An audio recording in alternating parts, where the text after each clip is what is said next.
오늘 전도하라고 주신 것이라는 제목으로 하나님의 말씀을 증거하도록 하겠습니다. 여러분, 하나님의 뜻이 무엇인지 아십니까? 세상을 구원하는 것입니다.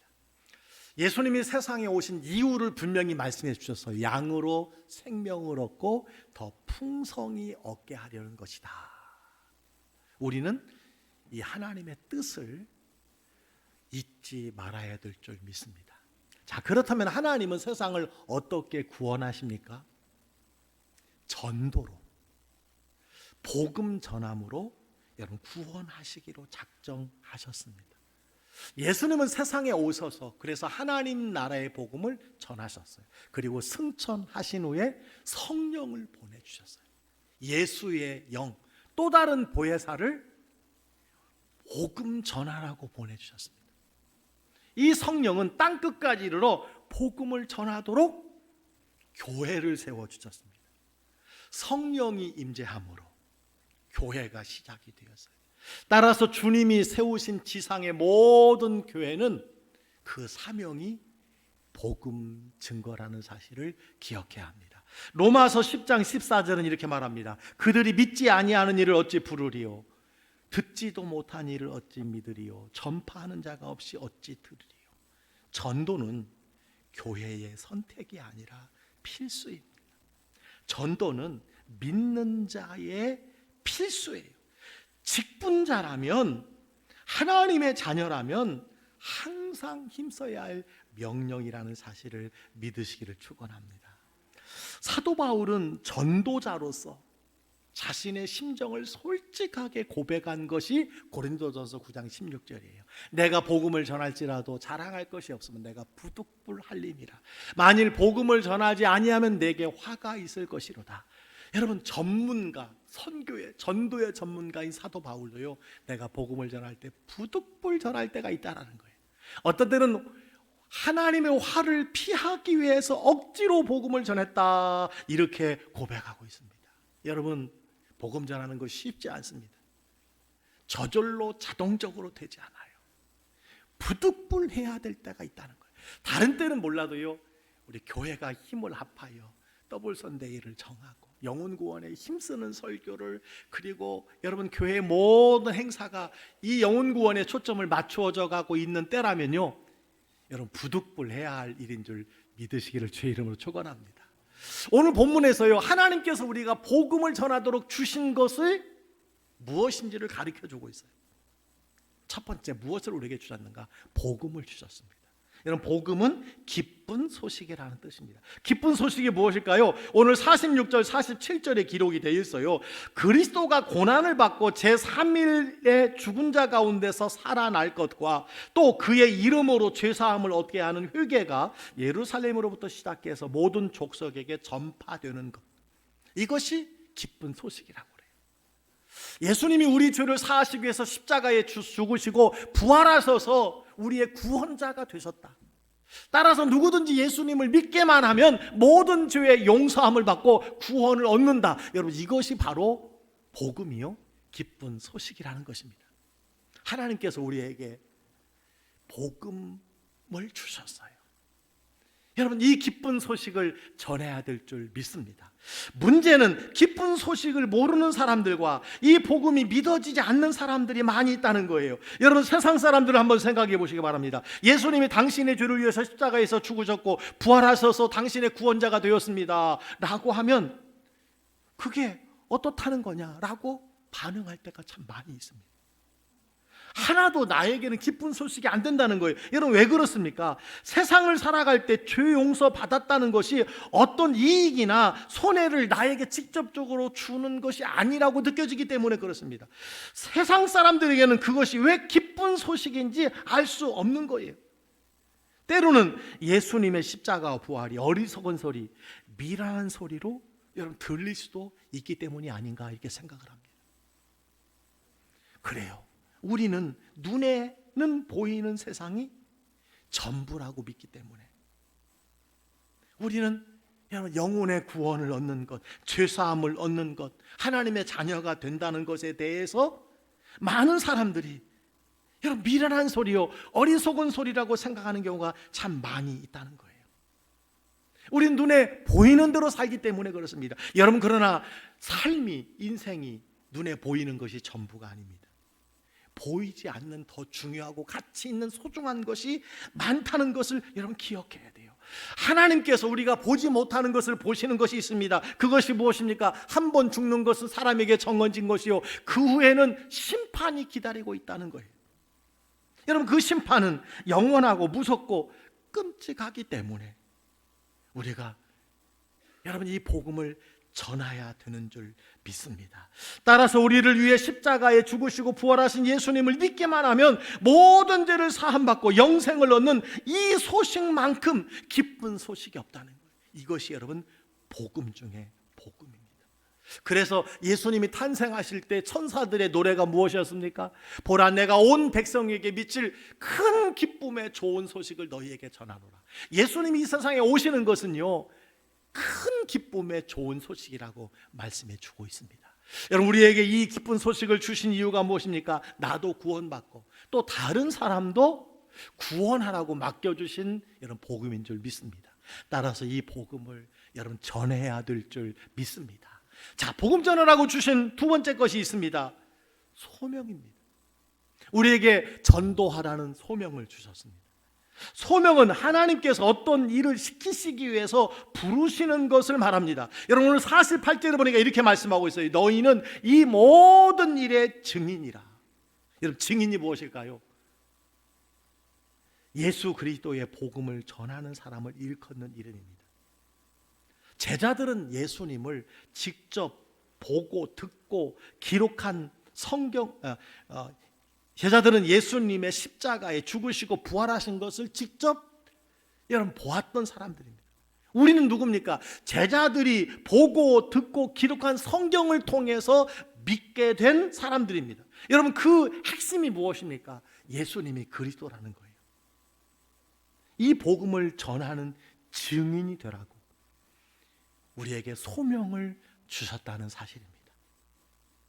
여러분, 너희는 이 모든 일의 증인이라 오늘 성경 말씀해 주고 있어요. 너희가 누굴까요?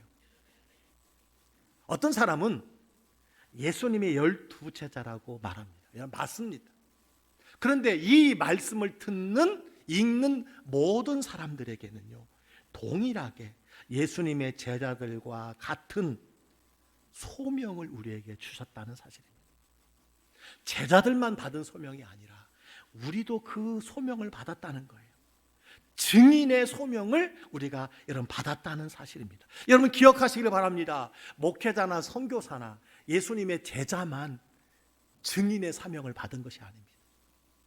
이 땅에 세워진 모든 교회, 그리고 예수를 믿는 여러분 모두가 증인의 소명을 받았다는 사실을 믿으시기를 주의 이름으로 축원합니다. 그래서 제임스 패커라고 하는 신학자는 이런 이야기를 했어요. 복음을 전파하여 제자 삼으라는 명령은 결코 제자들에게 국한되지 않는다. 또 오늘날 목사나 선교사에게만 국한된 것도 아니다. 모든 교회와 그리스도인에게 부과된 명령이다라고 했어요. 그렇습니다. 신자가 된다는 것은 무엇입니까? 하나님이 여러분에게 시키신 일이 무엇인가를 발견하고 소명의식을 갖는 거예요. 그리고 여러분 신앙생활을 잘한다는 것은 무엇입니까? 이 사명을 위해서 살아가는 것이라고 말할 수가 있습니다. 그러므로 복음 증거는요, 믿는 자에게 가장 중요한 소명이라고 말할 수 있어요.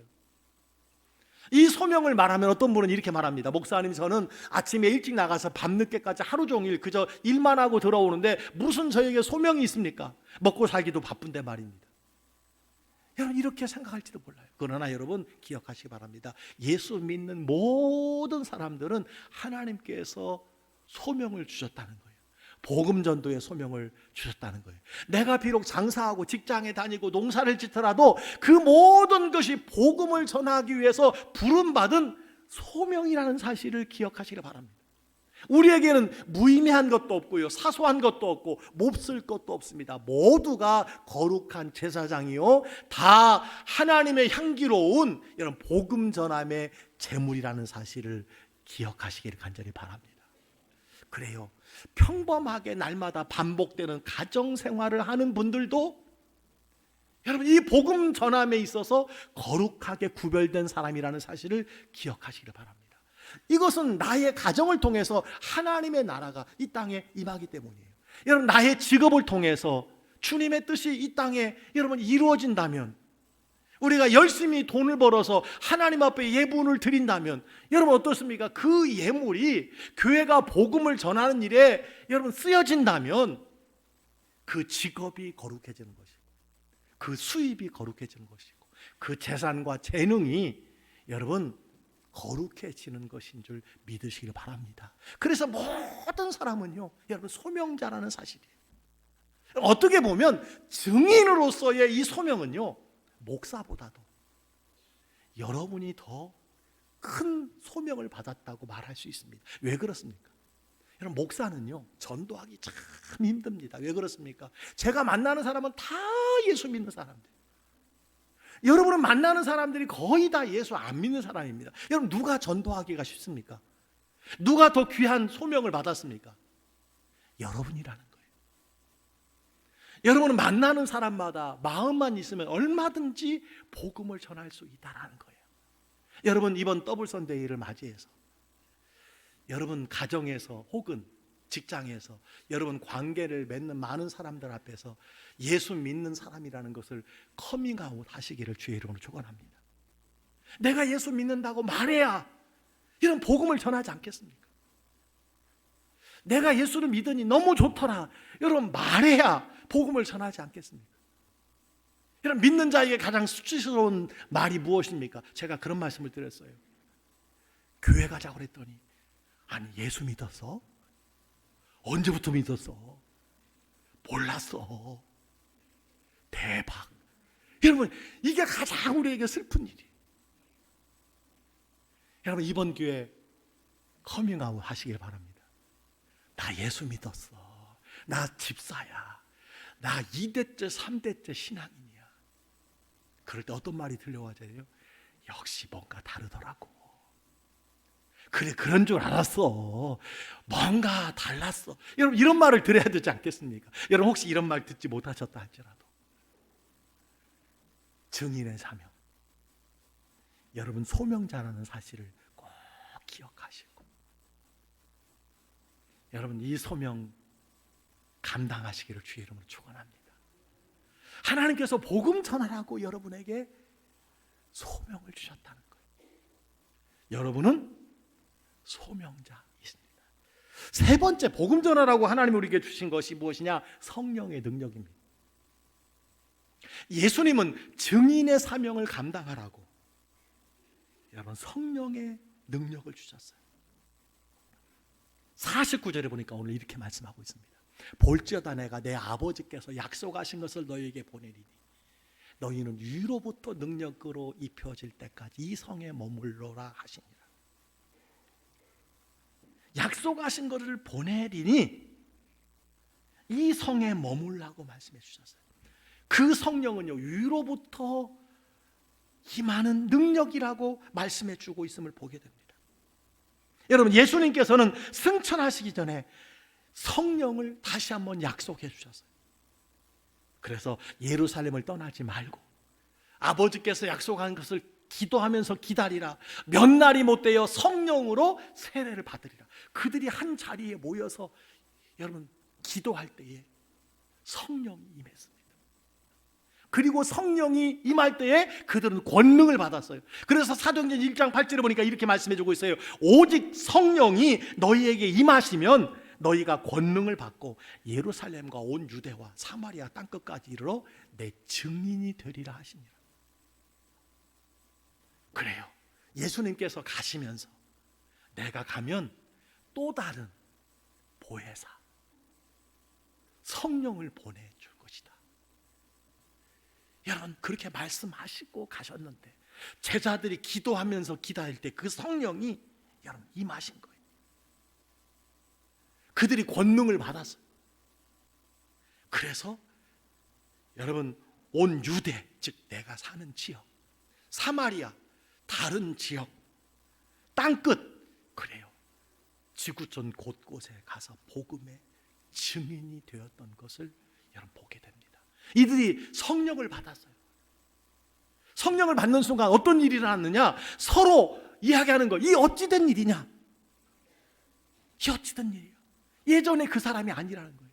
예전에 그 성도가 아니라는 거예요. 어떤 이들은요, 세술에 취했다고 그렇게 이야기했습니다. 성령의 세술에 취했던 거예요. 여러분, 성령이 능력으로 임할 때에 베드로, 그가 설교할 때, 여러분, 그는 어떤 설교를 했습니까? 성경에 보니까 너희들이 죽인 예수를 하나님께서 살리셨다. 우리가 이 일의 증인이다. 예수를 하나님의 주와 그리스도가 되게 하셨다. 누구든지 주의 이름을 부르는 자는 구원을 받으리라. 담대하게 가는 곳마다 예수가 그리스도임을 증거했어요. 성령의 능력으로 증거했어요. 그 설교를 들었던 사람들이 누굽니까? 예수님을 십자가에 못 박아 죽이라고 외치던 폭도들이었습니다. 그런데 이들이 성령 충만한 베드로의 설교를 듣고 어떻게 했어요? 마음에 찔렸어요. 그래서 그들이 한마디로 이렇게 고백합니다. 형제들아, 우리가 어찌할꼬? 우리가 어찌할꼬? 여러분, 회개했어요. 성경에 보니까 그날에 세례 받는 사람들이 하루에 3,000명이나 되었더라, 이렇게 기록하고 있어요. 여러분, 이것이 바로 성령의 능력인 것입니다. 성령의 능력을 받은 제자들 앞에 예루살렘 성은 복음의 성이 되었어요. 성령 충만한 빌립 집사 앞에 사마리아 성이 굴복했어요. 성령 충만한 성도들이 핍박을 받아 흩어지면서 복음을 전했는데요, 안디옥, 유대인이 아닌 이방인이 사는 안디옥에 변화가 일어났고, 거기에서 예수 믿는 사람들이 그리스도인이라고 하는 별명을 얻게 되었습니다. 사도행전 9장 31절을 보니까 이렇게 말씀하고 있어요. 그리하여 온 유대와 갈릴리아와 사마리아 교회가 평안하여 든든히 서가고 주를 경외함과 성령의 위로로 진행하여 수가 더 많아지니라. 예수를 믿고 회개하고 돌아온 사람의 수가 점점 더 많아졌다고 했어요. 여러분, 어떻게 이런 일이 가능할까요? 성령을 주셨기 때문입니다. 성령이 임재하였기 때문입니다. 성령이 능력으로 나타났기 때문입니다. 여러분, 더블 선데이 전도 축제를 해오면서 저는 늘 경험하는 것이 있어요. 이 일이 사람의 일이 아니라는 거예요. 우리의 노력과 수고 위에 하나님의 성령의 능력의 역사가 있어야 된다는 거예요. 여러분, 그래서 우리가 사주를 기도하고 있어요. 여러분, 교회적인 이 위대한 명령 앞에 여러분, 기도로 동참해 주시기를 바랍니다. 여기 1,500여 명의 이름이 담겨진 VIP 카드가 있어요. 하나님의 성령의 역사가 있어야 이분들의 마음이 움직인다는 사실을 기억하시기 바랍니다. 여러분, 하나님의 일은 성령이 역사하셔야 돼요. 내 힘으로 안 되는 거예요. 성령이 역사하면요, 한두 번 교회 가자고 초청했지만 거절했던 사람이 한순간에 순순히 초청해 오는 것을 여러분 보게 됩니다. 처음 교회 나와서 여러분 복음을 듣습니다. 복음을 들으면서 제가 초청을 해요. 여러분, 오늘 설교를 들으시고 예수 믿어야 하는 이유를 아셨습니까? 이 시간 예수님을 믿어야 되겠다는 마음이 생기시는 분들 일어나시기를 바랍니다. 여러분, 그러면 놀랍게 많은 사람들이 일어나고 손을 들고, 어떤 분은요 눈물을 흘리고서 회개하고 예수 믿기로 결단하는 사람들이 있다는 거예요. 여러분, 이게 사람이 할 수 있는 일이 아니에요. 성령이 하는 일이라는 사실을 기억하시기 바랍니다. 이 성령이 여러분 안에 계십니다. 이 성령은 예수님을 믿을 때에 우리 안에 계시는 줄 믿으시기를 주의 이름으로 축원합니다. 여러분, 복음 전하라고 우리에게 소명 주셨어요. 복음 잘 전하라고 성령을 보내주셨어요. 오늘 특별히 여러분 베테랑스 데이를 했어요. 우리 교회가 6번째. 6년 전에는요 6.25 참전 용사가 300분이 넘었어요. 6년이 지나니까요 이제 102분밖에 안 계세요. 102분. 해마다 50분 이상이 세상을 떠나요. 여러분, 대한민국의 이렇게 평화와 안정, 6.25 참전 용사들, 순국 선열들의 희생이 아니겠습니까? 저는 그렇게 생각해요. 오늘도 102분에게 우리가 소고기를 선물로 드렸어요. 그러면서 그런 생각이 들어요. 하나님께서 우리나라를 이렇게 평안케 하신 이유가 무엇이냐? 오늘 장로님 기도하신 것처럼 참 원조받는 나라에서 여러분 이렇게 70여 년 만에 세계 10위의 나라가 되어진 것, 이유가 어디에 있겠습니까? 우리에게 근면 정신, 여러분 우리에게 뭐 좋은 머리, 저는 하나님의 축복이라고 생각을 해요. 하나님이 왜 대한민국을 이렇게 축복하실까요? 복음 전하라고. 아멘. 땅끝까지 복음 전하라고. 여러분 대한민국이 전 세계에서 선교사 파송 2위입니다. 복음 전하라고. 여러분 하나님이 우리에게 주신 선물 중에 제가 가만히 이번 주에 생각해 보니까 우리 광주교회 이제 109주년을 향해 나가고 있는데요, 우리 교회가 이렇게 평안하고 연부년 성장하고 올해도 여러분 벌써 150여 명의 성도님들을 보내주시고, 여러분 시간마다 우리 교회에 은혜가 충만하고 성령이 충만한 교회 된 것, 그리고 108년 동안 한 번도 분열하지 아니하는 우리 교회, 여러분 현재 지금 우리 교회는요 문제가 없어요. 평안합니다. 온 성도가 연합하고 하나가 되어 있어요. 당회로부터 유아부까지 모든 부사가 얼마나 감사해요. 여러분 설교하면서 하나님이 왜 이런 복을 우리 교회에게 주셨는가, 왜 이런 교회를 나로 목회하게 하셨는가. 맞습니다. 주님 복음 전하라고 주신 줄 믿습니다. 복음 전하라고. 사랑하는 성도 여러분, 복음이 답입니다. 예수 그리스도가 축복의 길인 줄 믿습니다. 그래서 우리가 복음 전하는 것입니다. 사랑하는 성도 여러분, 복음 전하라고 우리에게 주신 모든 것들을 한 주간 생각하면서 하나님께 감사하고 이것들로 인하여 하나님께 영광 돌리는 여러분 되시기를 주의 이름으로 축원합니다. 여러분 지금은 돌아가셨지만 한국 대학생 선교회를 섬기던 고 김준곤 목사님이 계세요. 이분이요 수백 명 수천 명 대학생들을 모아놓고요 온종일 외치던 백문일답이 있어요. 백문일답이 뭘까요? 우리 인생에 100가지 질문이 있어도 답은 오직 하나라는 거예요. 그 답이 무엇일까요? 그 답이 뻔하잖아요. 뭐예요? 예수 그리스도. 누구라고요? 예수 그리스도. 그 중에 몇 가지만 여러분에게 소개하겠어요. 여러분 제가 선창하면 여러분은 예수 그리스도라고 큰 소리로 대답해 주시길 바랍니다. 진실로 대답할 때 예수 그리스도가 역사하시는 줄 믿습니다. 내 인생의 주인이 누굽니까? 우리가 살아야 하는 삶의 이유가 무엇입니까? 절망에서 소망을 얻는 유일한 길이 무엇입니까? 죽어가는 사람에게 전해줄 가장 기쁜 소식이 무엇입니까? 그렇습니다. 100가지, 1000가지 질문의 유일한 답은 예수 그리스도예요. 예수 그리스도 행복의 길입니다. 축복의 길입니다. 영생의 길입니다. 이 복음 전하며 살아가는 우리 광주의 모든 성도들이 다 되시기를 주의 이름으로 간절히 축복합니다. 축복합니다.